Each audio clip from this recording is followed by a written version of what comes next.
ഞാൻ എവിടെയോ വായിച്ചിട്ടുണ്ട്, നാളെ ചെയ്യേണ്ടത് ഇന്ന് ചെയ്യുക, ഇന്ന് ചെയ്യേണ്ടത് ഇപ്പോൾ ചെയ്യുക. കാരണം അങ്ങനെ ചെയ്തെങ്കിൽ മാത്രമേ അത് നടക്കുകയുള്ളൂ, അല്ലേ?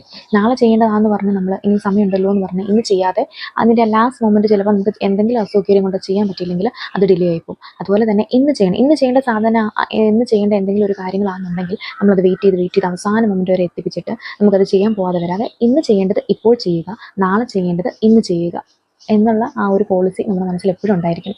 പ്രൊക്രാസ്റ്റിനേഷൻ അല്ലെങ്കിൽ ഈ നീട്ടിവെക്കൽ അല്ലെങ്കിൽ മാറ്റിവെക്കൽ, ഇത് എൻ്റെ മനസ്സിൽ വന്നപ്പോൾ എനിക്ക് ആദ്യം ഓർമ്മ വന്നൊരു കഥ എന്താണെന്നറിയാമോ?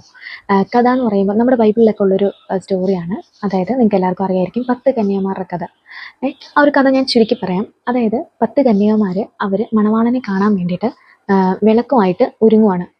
അപ്പം 10 കന്യമാർ, അതിനകത്ത് 5 കന്യമാർ ബുദ്ധിയുള്ളവരും 5 കന്യമാർ ബുദ്ധി ഇല്ലാത്തവരുമായിട്ട് അതിനകത്ത് കാണിക്കുന്നത്. ഈ 5 കന്യകമാർക്ക് ബുദ്ധി ഇല്ലാത്തതെന്ന് പറയാൻ കാരണം, ഈ ബുദ്ധിയുള്ള 5 കന്യകമാർ വിളക്കോട് കൂടി തന്നെ